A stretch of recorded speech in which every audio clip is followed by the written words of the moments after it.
con ustedes otra vez. Fue una semana interesante. Estuvimos como dijo José Adán, en la iglesia de Bellevue. Para los que no saben, la iglesia de Bellevue es la iglesia quien plantó esta iglesia Impacto en Honduras hace 19 años.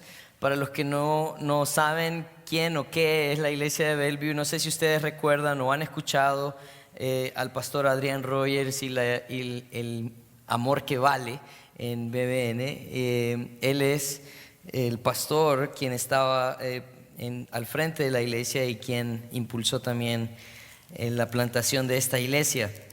Tuvimos un tiempo especial, nos pasaron, no sé si hay alguna fotografía por ahí, ¿sí? Estuvimos ahí con ellos, pasaron al frente, oraron por nosotros y estuvimos pasando un tiempo bien especial, como lo comentó José Adán anteriormente. Damos gracias a Dios por la vida de estos pastores, esta iglesia. El día de hoy vamos a continuar en el libro de los Hechos.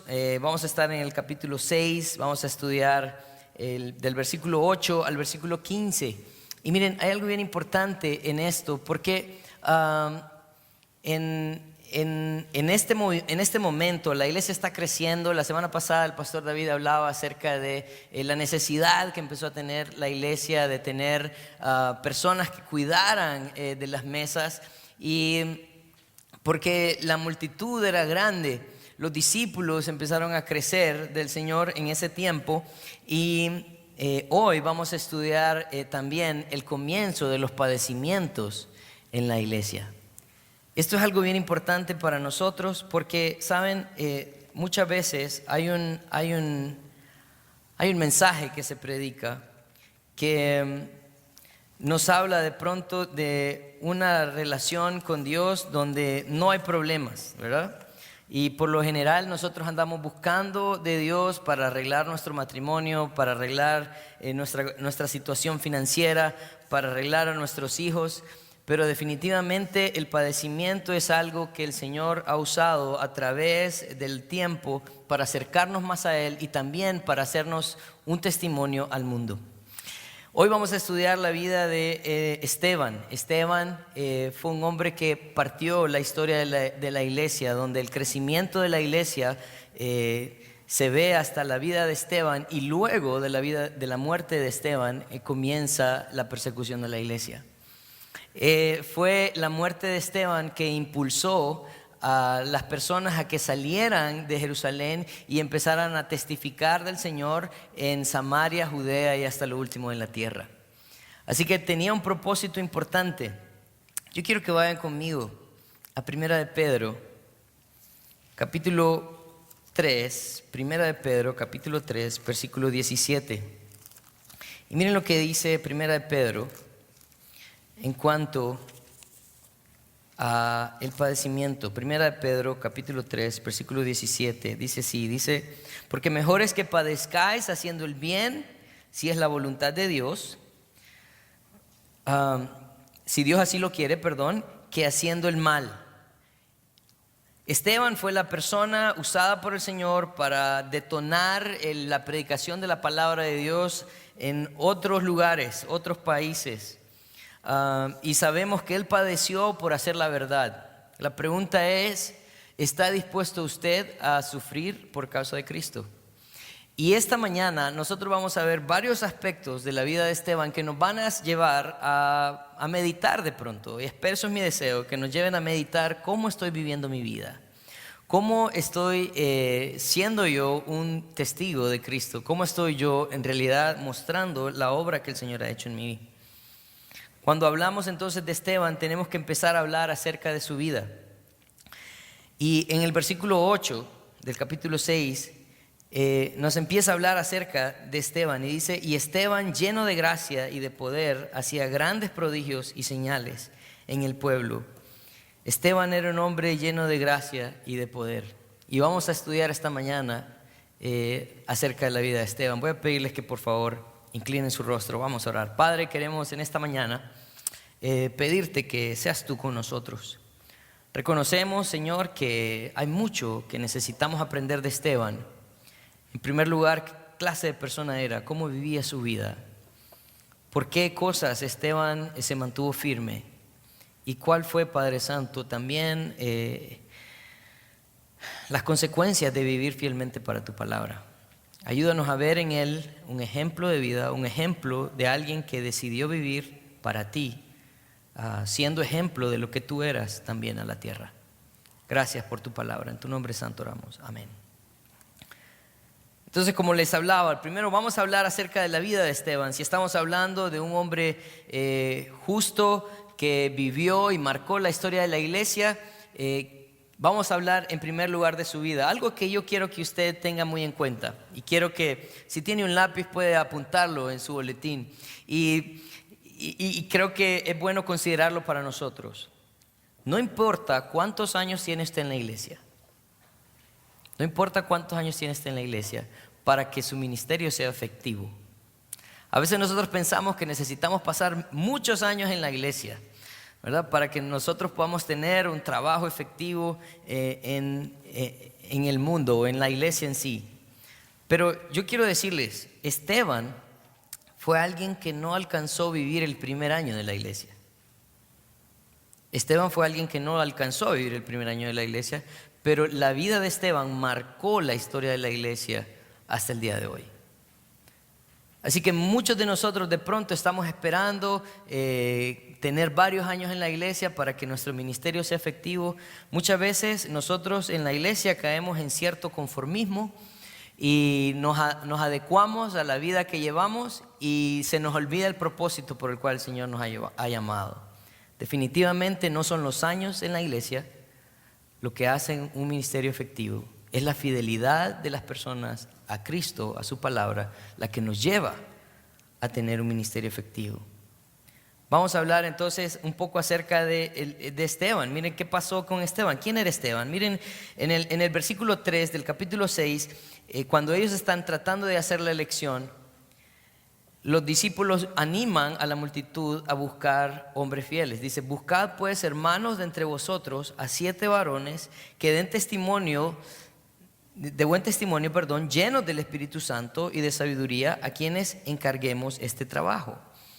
Como hemos estado hablando a lo largo de esta carta de los Hechos, nosotros vemos que al principio fueron 3,000 personas, después 5,000 personas, después hablaban de la multitud, ahora estaban hablando de un grupo de discípulos, pero entre esta multitud de personas resaltaban 7 personas. 7 personas. Miren el versículo 5, hablando acerca de Esteban también.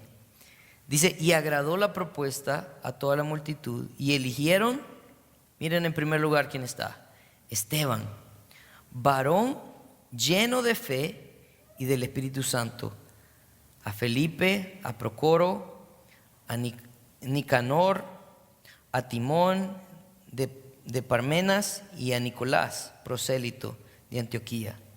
Entonces, cuando el versículo 5 empieza a describir a Esteban, lo describe como alguien lleno de fe y del Espíritu Santo. Entonces vemos que el ministerio de Esteban no solamente se limitaba a estar sirviendo las mesas, porque para eso eran elegidos, sino que este ministerio de Esteban lo llevó a servir al Señor fuera de la iglesia, porque en el versículo 8 está diciendo que Esteban era un hombre lleno de gracia y de poder y hacía grandes prodigios y milagros en el pueblo. Pero, ¿qué significa que él es alguien lleno de gracia y de poder? En primer lugar, nosotros tenemos que reconocer que la gracia de Dios estaba con él, así que él estaba testificando acerca de Cristo. Pero ¿qué significa que era un hombre lleno de poder también? Porque miren, a veces este término es mal usado, porque a veces pensamos que el Señor nos da poder y creemos que vamos a volar o que vamos a hacer cosas extraordinarias, pero yo quiero llevarlos a la carta de 2 de Timoteo, cuando Pablo está aconsejando a su discípulo Timoteo de qué significaba el poder que habían recibido. 2 de Timoteo, miren lo que dice 2 de Timoteo, capítulo 1, versículo 6 dice así: por lo cual te aconsejo que avives el fuego del don de Dios que está en ti por la imposición de mis manos, porque no nos ha dado Dios espíritu de cobardía, sino de poder, amor y dominio propio. Y cuando leemos estos versículos hasta este punto, nosotros decimos, wow, nosotros hemos sido dotados de un poder especial, podemos hacer cosas extraordinarias, pero la verdad es que el poder tenía un uso específico. Miren lo que dice el versículo 8. Por tanto, no te avergüences de dar testimonio de nuestro Señor, ni de mí, preso suyo, sino participa de las aflicciones por el Evangelio según el poder de Dios. El poder que el Señor nos ha dado es para que podamos ser testigos, testimonio, ser partícipes de su ministerio. Y esto entonces pone en perspectiva el valor del poder que el Señor nos ha dado. Que esa gracia que el Señor hemos recibido del Señor nos lleva entonces a poder testificar de lo que el Señor ha hecho en nosotros. Él era un hombre lleno de gracia porque reconocía el favor que el Señor había tenido con él. Y eso le llevaba entonces a poder compartir a otros de la verdad de Cristo. Ese mensaje también era afirmado por prodigios y señales. En el tiempo en el cual la iglesia se estaba levantando, el Señor hizo uso de los prodigios, los milagros, para reafirmar quiénes eran los que estaban con Él. En este tiempo, entonces, cuando nosotros mirábamos en Hechos, capítulo 3, cuando Pedro sanó a un cojo, ellos trataban de discutir con Pedro por su mensaje, pero tenían a un hombre que había sido sanado. Entonces no había forma de que ellos pudieran refutar que esto certificaba el mensaje de Pedro. Y ese era el propósito de los prodigios y milagros. Así que, ¿quién era Esteban? Era un hombre lleno de fe, lleno del Espíritu, lleno de gracia, lleno de poder, que estaba siendo reafirmado por el Señor a través de prodigios y milagros. Fue el primero y el único que podemos ver hasta este punto que el Señor usó aparte de los discípulos para hacer milagros. Es el primer personaje que aparece, ¿verdad? Aparte de Pedro y aparte de los demás discípulos, que hizo un milagro. Entonces vemos que él era un hombre que estaba siendo usado por el Señor grandemente. Él tenía un propósito importante, pero miren, no solamente era la vida de Esteban lo que resaltaba o lo que lo tenía en el punto o en el lugar donde lo llevaba, porque yo creo que nosotros podemos llegar a ser personas moralmente correctas. Nosotros podemos llegar a ser personas que nos portamos bien, que somos reconocidos por hacer cosas correctas, pero la verdad es que una persona moral sin el mensaje de Cristo es simplemente un hombre moral, no un hijo de Dios. Lo que hacía la diferencia en Esteban era su mensaje. ¿Qué pasaba? Miren lo que dice versículos 9 y 10. Entonces se levantaron unos de la sinagoga llamada de los libertos y de los de Cirene y de Alejandría, de Sicilia y de Asia, disputando con Esteban, pero no podían resistir a la sabiduría y al espíritu con que hablaba. Entonces, hay algo bien importante aquí. Él no solamente era un buen hombre que servía en la iglesia, que se portaba bien en la calle, sino que era su mensaje lo que en realidad lo llevaba a ser un hombre reconocido como un hombre lleno de fe. No solo es cómo vivimos, sino también el mensaje que predicamos. Él está hablando entonces que era alguien que predicaba en la sinagoga. Miren lo que sucede en el 9. Dice que se levantaron de la sinagoga de los libertos. Y yo quiero explicarles un poco acerca de esto, porque las sinagogas eran lugares donde las personas, donde los judíos se reunían a poder leer el Antiguo Testamento. Es más, la palabra sinagoga en su original, el griego, significa reunir junto. O sea, el deseo de ellos era reunirse, agruparse para poder estudiar la palabra de Dios. Las sinagogas se originaron en el año más o menos 1586 antes de Cristo, como fruto del imperio babilónico. Ellos vinieron y llevaron cautivos a los judíos, los esparcieron. Hubieron personas que fueron traídos de Asia, de Sicilia, de otros lugares, y ellos, al ver la necesidad de tener un lugar para poder estudiar el Antiguo Testamento, empezaron a reunirse en estos lugares a los cuales llamaron sinagogas. Vemos entonces que Esteban no solamente se reunía con su iglesia, sino que también él andaba en el pueblo, no solamente en el pueblo, sino también en las sinagogas. Nosotros vemos el ministerio de Pedro. Pedro era alguien que estaba estrictamente a los judíos. Pablo, más adelante vamos a estudiar, es alguien que está a los gentiles, pero Esteban estaba enseñando a los dos, a los judíos y a los gentiles. En este caso, esta gente de esta sinagoga, que llamaban los libertos, lo llamaban los libertos porque ellos eran la segunda o tercera generación de aquellas personas que habían salido del imperio babilónico. Ellos ya entonces habían sido libertados del imperio babilónico y ahora ellos llamaron a su sinagoga la sinagoga de los libertos. En esa sinagoga entonces, como les decía, estaba la gente de Cirene, de Alejandría, de Sicilia y de Asia. Y ellos dice que disputaban con Esteban. La idea de disputar es que ellos tenían una afrenta con él, tenían un problema con él. Pero a mí no me sorprende, la verdad, que ellos disputaran con él, ¿no? Porque, miren, si hay algo peligroso muchas veces es creer que sabemos todo lo de la palabra de Dios. Cuando nosotros muchas veces, por ejemplo, volvemos al Evangelio, hay gente que puede sacar lo mejor de sí, ¿no? Y cuando nosotros compartimos el Evangelio, muchas veces hay personas que se molestan. Hemos tenido casos donde hay personas que se han acercado a mí y me han dicho: Daniel, yo tengo 15 años de ir a una iglesia. Pero, ¿cuál es el problema de escuchar nuevamente el Evangelio cuando tenemos 15, 20 años de ir a una iglesia? Porque muchas veces tocan nuestro orgullo. Pero ¿qué pasa cuando nosotros, con corazón limpio y lleno de gozo, volvemos a escuchar el Evangelio? Recordamos entonces lo que Cristo hizo desde el principio por nosotros. Miren, el problema de la iglesia, y esto lo hemos dicho antes, el problema de la iglesia no son las doctrinas más complejas que hay en la palabra de Dios. El problema de la iglesia es que nosotros olvidamos los principios, la raíz.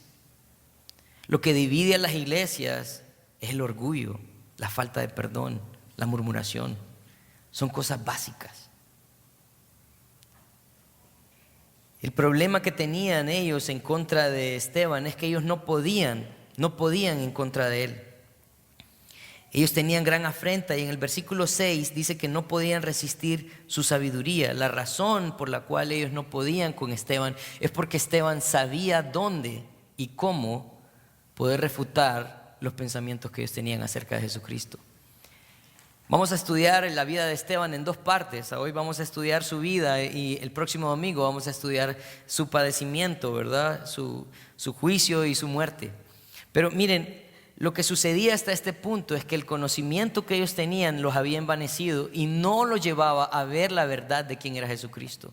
Esteban estaba tratando de enseñarles a la luz del Antiguo Testamento quién era Jesucristo y cuál era su propósito, pero ellos no lo aceptaban, porque estaban envanecidos en su conocimiento. Pero si en realidad ellos hubieran entendido el conocimiento que tenían, hubieran aceptado a Jesucristo. Ese era el mensaje de Esteban. No solamente tenía mucha sabiduría, sino que también, dice el versículo 10, que no podían resistir al espíritu con que hablaba. Miren, y es que esto es bien sencillo, creo yo, de explicar. Yo no sé si ustedes alguna vez han estado en una discusión. Yo espero que no, yo creo que solo yo. Pero miren, en una discusión pueden suceder dos cosas. En primer lugar, cuando usted está con alguien discutiendo un tema, de pronto una de las dos personas empieza a levantar la voz. ¿Les ha pasado? como con la intención de que usted lo escuche. Entonces viene la persona y empieza a alzar la voz, ¿verdad? Empieza a alzar la voz. Y usted tiene dos opciones, ¿verdad? O se calla o alza la voz también. Pero si usted viene y alza la voz, aquel que ya alzó la voz, esto va a terminar siendo un pleito y nadie va a ganar. ¿Por qué? Porque lo que sucede es que todos están tratando de dar su punto, ¿verdad? Y entre más fuerte habla uno cree que está ganando. Uno cree que está ganando. Pero no, la verdad es que nadie está ganando, porque la otra persona va a levantar su voz para tratar de dar su punto también, y esto va a terminar en un caos y nadie va a escuchar a nadie. No es el caso de Esteban. En el caso de Esteban, nosotros vemos que ellos no podían resistir su sabiduría, pero tampoco podían resistir el espíritu con que él daba su mensaje. Nuevamente, si vamos al libro de 2 de Timoteo, Pablo está enseñándole a Timoteo cómo poder compartir de Cristo con las personas que no le conocen. Y miren lo que dice 2 de Timoteo, capítulo 2, versículo 24. Miren lo que dice, porque el siervo del Señor no debe ser contencioso, sino amable para con todos, apto para enseñar, sufrido, que con mansedumbre corrija a los que se oponen, por si quizá Dios les conceda que se arrepientan para conocer la verdad. Miren el versículo 26, dice, y escapen del lazo del diablo en que están cautivos a voluntad de él. Cuando usted empieza a gritar con alguien su verdad, usted pierde en esa conversación. Usted pierde. Pero cuando usted tiene un espíritu correcto, o sea, cuando usted está siendo guiado por el Espíritu de Dios, eso se refleja en una buena conducta. Y eso entonces a usted le da la ventaja sobre la conversación. Cuando alguien levanta la voz y usted le dice, permítame, no hay necesidad de gritar. ¿Cuál es la reacción muchas veces en las personas? La reacción muchas veces es quedarse callado. Entonces, lo que sucedía con Esteban era alguien que no solamente vivía de una manera correcta, sino que transmitía el mensaje de la manera correcta. Hoy en día nosotros tratamos de convencer a las personas con argumentos, ¿verdad? Y tratando de ridiculizarlos para que podamos nosotros sobresalir con nuestra verdad. Pero la verdad de la palabra de Dios no es para pelear. Dice el versículo de 2 Timoteo que no debemos de ser contenciosos. Al contrario, amables para con todos, aptos para enseñar, sufridos. Que con mansedumbre corrijamos a los que se oponen, porque tenemos una tarea que hacer, que si quizá Dios les conceda que se arrepientan. Entonces no se trata de cuán fuerte hable usted, no se trata de cuánta verdad sepa, se trata de cómo use esa verdad y cómo la transmita a los demás. Entonces nosotros vemos que su mensaje era un mensaje lleno, rico de la palabra de Dios, tenía autoridad, pero también tenía un buen emisor. Era alguien que estaba siendo guiado por el Espíritu. Él no estaba peleando, él no estaba criticándolos, él estaba mostrándoles la verdad del Antiguo Testamento comparado a lo que Jesús era y dónde se encontraba él en este punto de la historia. Entonces, vemos nosotros que el mensaje es súper importante. Cómo llevamos el mensaje es súper importante también. Y miren, a veces nosotros pensamos que el tiempo en el cual estas situaciones se están llevando a cabo eran mejores tiempos que los nuestros. Porque a veces yo escucho gente que dice, miren, en 1980 usted iba en el centro y no le pasaba nada. En 1800, qué sé yo, la gente, ¿verdad? Nadie le robaba nada a nadie. Bueno, de pronto no se daban cuenta. Algo que ha hecho las redes sociales hoy en día es que nos informan de todo y de todos en minutos, en instantes. Pero el corazón del hombre siempre ha sido malo. Miren lo que pasa en el ambiente que se está desarrollando esta historia. Versículo 11. al 15 nos muestran el padecimiento de Esteban. Y está diciendo, dice, entonces sobornaron a unos para que dijesen que le habían oído hablar palabras blasfemas contra Moisés y contra Dios. Y soliviantaron al pueblo, a los ancianos y a los escribas, y arremetiendo le arrebataron y le trajeron al concilio. Y pusieron testigos falsos que decían, este hombre no cesa de hablar palabras blasfemas contra este lugar santo y contra la ley. Pues hemos oído decir que ese Jesús de Nazaret destruirá este lugar y cambiará las costumbres que nos dio Moisés. Entonces todos estaban sentados en el concilio y al fijar los ojos en él, vieron un rostro como un rostro de un ángel. Entonces vemos que en la sociedad en la cual Esteban se estaba desenvolviendo, de pronto no es una sociedad distinta a la nuestra. Vemos que el primer ataque que él está recibiendo es un ataque en contra del mensaje que él estaba dando. Y hoy en día ese es el mismo problema que nosotros tenemos. Miren, la acusación o la lucha que tienen las personas muchas veces es que nosotros de pronto no enseñamos la palabra de la manera correcta. Si usted ha escuchado muchas personas de pronto criticar o hablar de otras iglesias, lo primero que critican es su enseñanza. Muchas personas hablan de nosotros como Iglesia Impacto, una iglesia que no habla acerca de la palabra de Dios.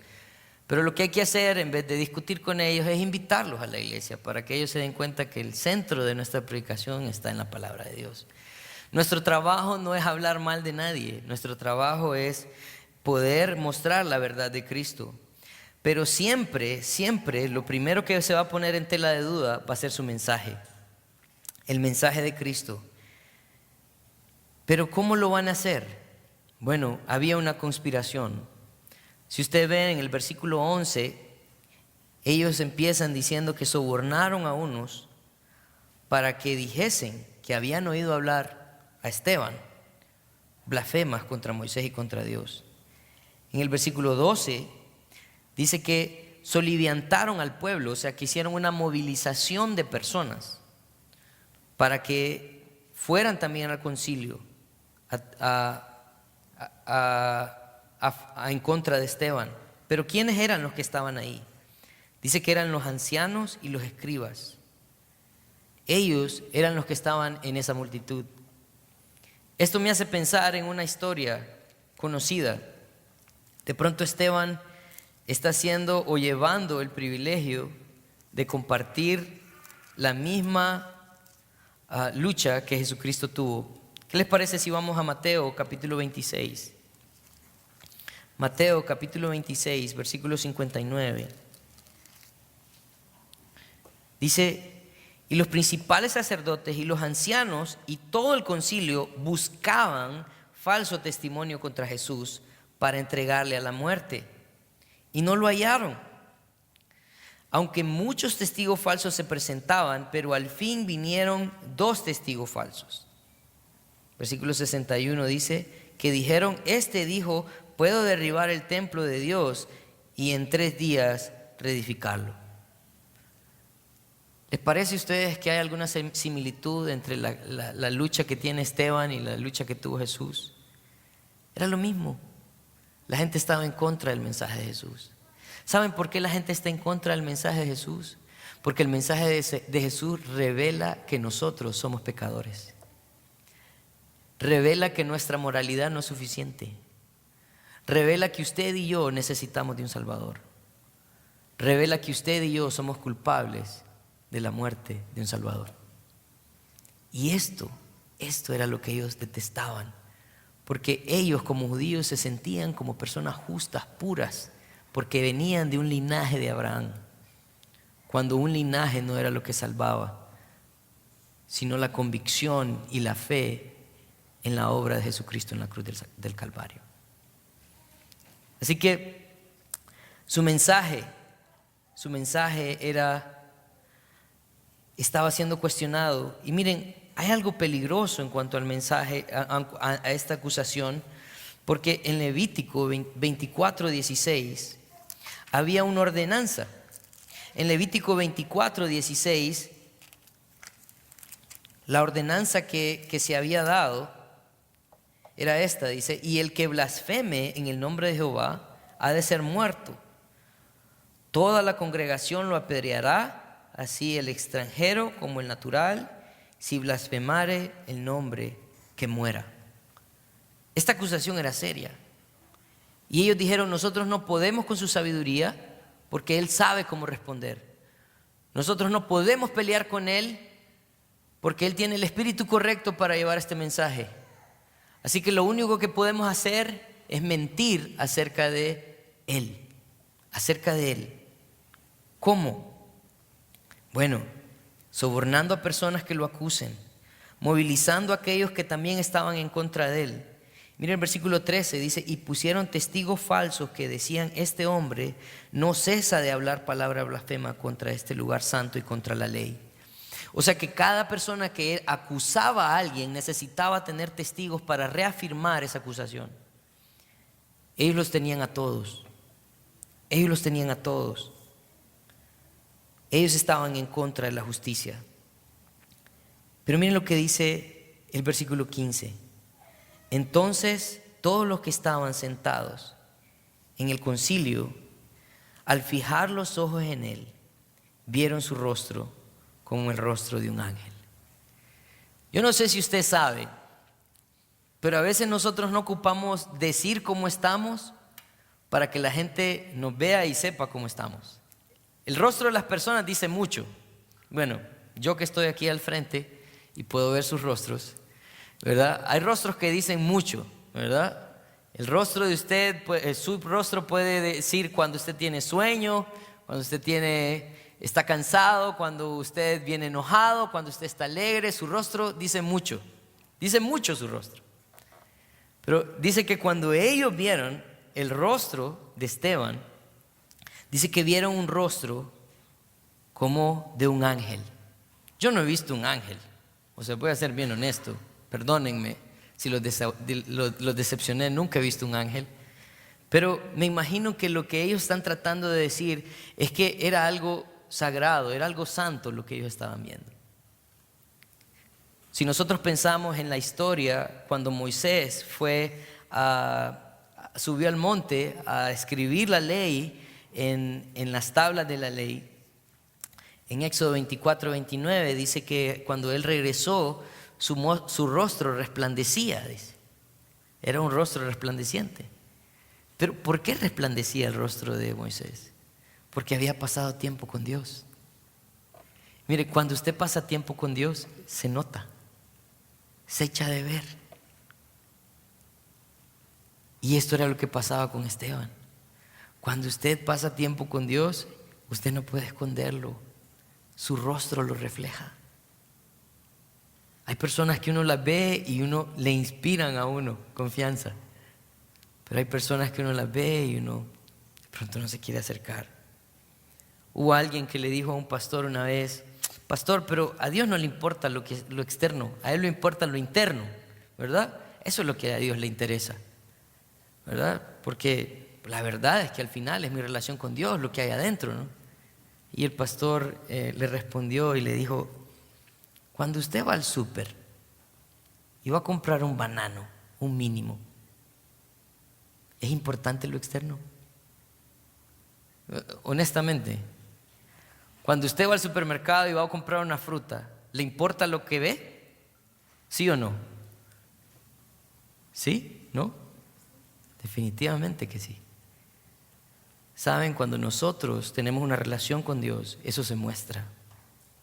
Mateo 5:16, Jesús estaba hablando con sus discípulos y les estaba diciendo: así alumbre vuestra luz delante de los hombres, para que vean vuestras buenas obras y glorifiquen a vuestro Padre que está en los cielos.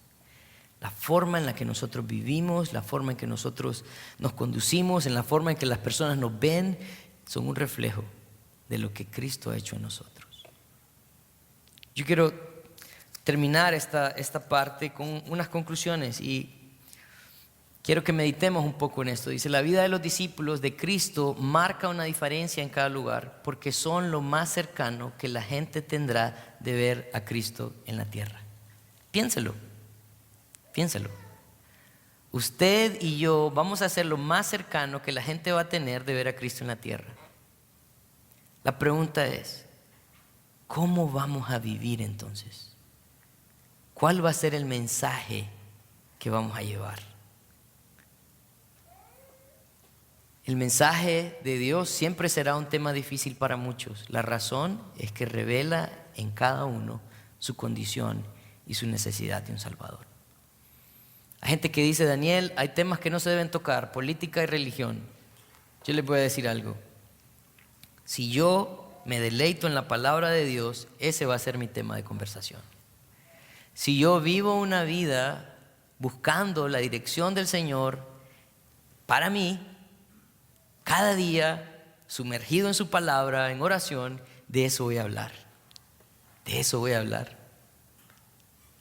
Y eso siempre va a traer una controversia, pero ese no es el problema. Las personas que no creen en Dios siempre tratarán de poner en mal su mensaje. Y el propósito del mismo, usando cualquier tipo de engaño, ese es el trabajo de Satanás. Si usted no cree en la palabra de Dios, usted está haciendo la obra que Satanás quiere que usted haga. Pero si usted comprueba la palabra de Dios, usted se va a dar cuenta que la voluntad de Dios es agradable y perfecta. Usted y yo necesitamos su palabra. Los justos siempre han padecido, no por sus malas acciones, sino por su fidelidad a Dios. Pero las promesas para ellos son eternas. Vivimos en una sociedad quebrantada. Pero decía un pastor que escuché esta semana, que estuve en la iglesia de Bellevue, él decía, a medida el mundo se vuelva un lugar más oscuro, la iglesia necesita brillar más. Los justos siempre van a sufrir a consecuencia de los impíos. Pero eso no va a ser razón para que nosotros dejemos de hacer la obra que el Señor nos ha mandado hacer. Decida entonces a quién quiere servir y para quién quiere vivir. Es mejor, como decía Primera de Pedro, que nosotros padezcamos haciendo la justicia que padeciendo por hacer el mal. Si hacemos el mal, nos lo merecemos. Pero la justicia, padecer por la justicia, trae gloria y honra al Señor y promesas para nosotros que no son de este mundo, son eternas. Vamos a orar. Padre, queremos darte gracias por la oportunidad que hemos tenido esta mañana de poder abrir tu palabra. Señor, ayúdanos. Sabemos que de pronto este no es un mensaje que nosotros queremos escuchar. No queremos, Señor, de pronto reconocer que en este mundo tenemos que padecer, pero el padecimiento nos ayuda a dar testimonio, como lo dio Esteban. El padecimiento nos ayuda a confiar en ti, como también Él confió en ti. El padecimiento también nos recuerda de nuestra esperanza eterna, como Él también fue recordado de esta esperanza. Padre, ayúdanos a ser una iglesia que se mantiene firme en tu palabra, que sabe responder en conocimiento y en manera, para que las demás personas puedan llegar, Señor, a confiar en tu verdad. Gracias. En tu nombre santo oramos.